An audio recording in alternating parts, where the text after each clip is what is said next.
Project Management Insights, providing project managers with professional development in the interpersonal skills areas of leadership, team building, and communication. Hello! Today's question for you is, are you the sort of project manager that dumps and runs? Sounds good, doesn't it?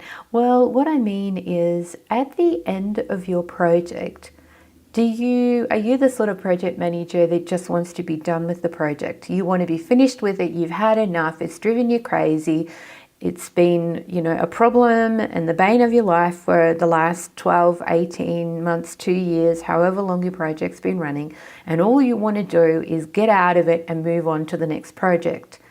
This is what I mean by dump and run. A project manager that dumps and runs is a project manager that does not fully complete the process of handing the project over into a business as usual state. I find this often where there's a lack of understanding about what BAU is, and therefore how you would go about delivering your project into a satisfactory business as usual state. So I want to talk to you about that today, because ultimately, if you are a project manager that dumps and runs, then you are not successfully completing your project, in my mind. And yes, I'm a pretty hard critic. But what I'm going to say is this: your project is only successful if it is fully operational in a business as usual state. So therefore, if you don't hand your project over to business as usual in the best possible way, then your project is of little use because it's not operationalized. This is key.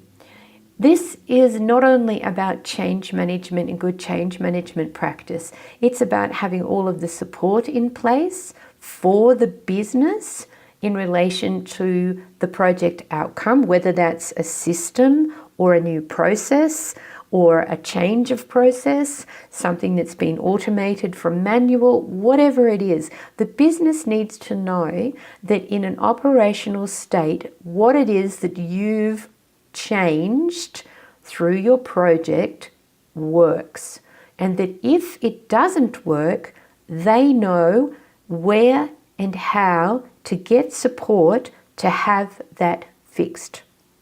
Now, this for me is about things like service level agreements, putting service level agreements in place with vendors, external providers, people outside your organization who have a part to play in operationalizing, big word there, operationalizing the outcome of your project.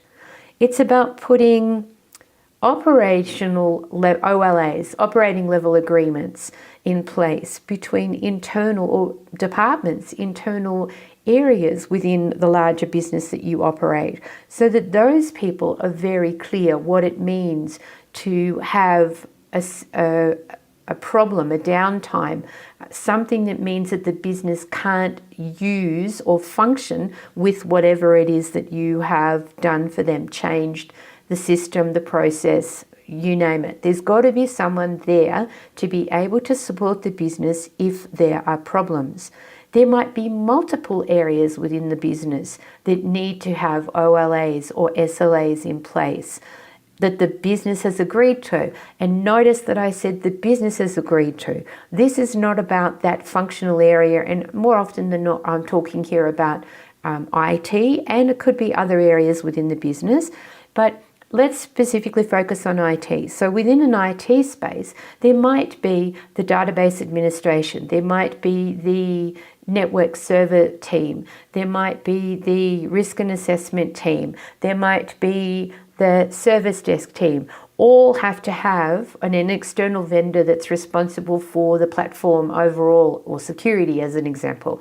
They might all have to have service level agreements or operational level agreements in place, so that If the system at any time is not doing what it's supposed to be doing, the people within the business can make one phone call to the service centre, and the service centre will know. So there is a process in place regarding this particular system so that they know exactly what the escalation process is in order for them to go and find out and validate what's gone wrong, who are they going to contact, how many areas are they going to contact, what's the first port of call. So what's the, as I said, the escalation process, does it go through tier 1, tier 2, tier 3? I mean, standard service level, service desk operational procedures, if you have those in place.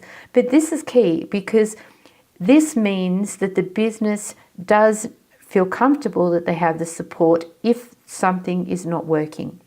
The other thing that needs to be in place are procedural documents for the business, especially if we're talking about process change or system implementation. The business needs documentation to support them.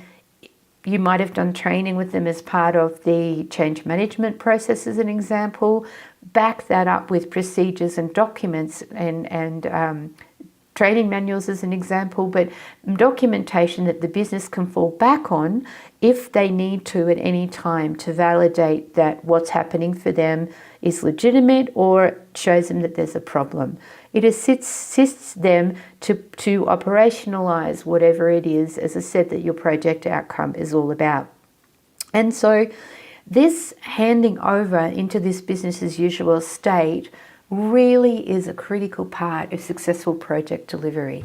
The business should not be signing off on the project completion, and you should not be closing down your project until you have successfully satisfied the criteria of handing over into an operationalized or business as usual state.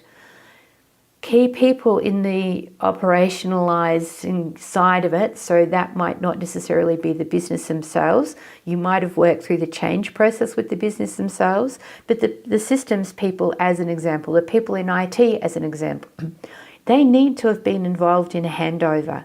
You need to be able to walk them through with the business, preferably, because once you are no longer part of the project, they need to understand who the people are that they will be speaking to. They need to be comfortable of knowing the people that they will be going to and the level of experience and knowledge that they have. So what I found is getting everybody in a room and talking through the operationalizing of the particular project makes it very valuable, because what happens is I start to hear from the support people the problems or things that they think need to be in place.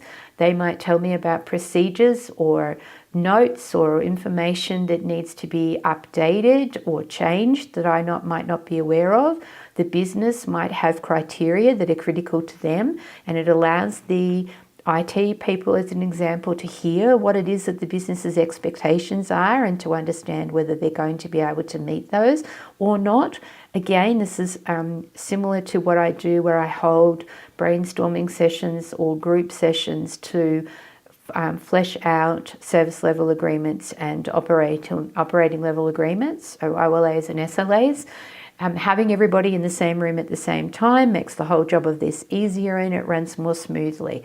When you do it in isolation, so you talk to the business and then you go and talk to IT as an example, you'll find that there's issues that come up and they can't easily be addressed, and there's a lot of backwardsing and forwardsing going on. So the ultimate and easiest thing to do is get everybody in the one room. Talk to them about the business, get the business to speak out their expectations. Let the others who are going to be supporting this particular process speak out about whether that works for them or whether it doesn't work for them. Be open to finding a negotiated outcome, because the business can't always have what they want. Maybe their expectations are just not valid or viable in the environment. Maybe there's more money that needs to be put into support for them to have that outcome that they want. Just be aware of all of this as you are working with these people to successfully create the operationalizing of the process that you've changed, or the whatever the business process, the business function that you've changed through your project. For me, this is, as I said earlier, a very big part of fully and successfully delivering a project. It must be considered a part of your project before it's closed down. Do not close down your project until you have successfully handed over to BAU. Don't be that dump and run project manager anymore. You don't need to be that person, and your reputation will be better if you are known as the person that really does hand over into a good business as usual and operationalized state. It will hold credit for you and bode well for future projects, because your business owner or business sponsor, project sponsor, will be talking about the great job that you've done. So do yourself a favor and don't dump and run. Hand over into an operationalized state and BAU, and give yourself an extra gold star on your rating as a project manager. All right, talk to you next time.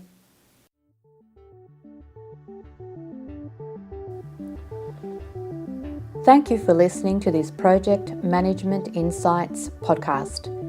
Be sure to visit projectmanagementinsight.com and sign up for our monthly newsletter or to receive updates on upcoming training.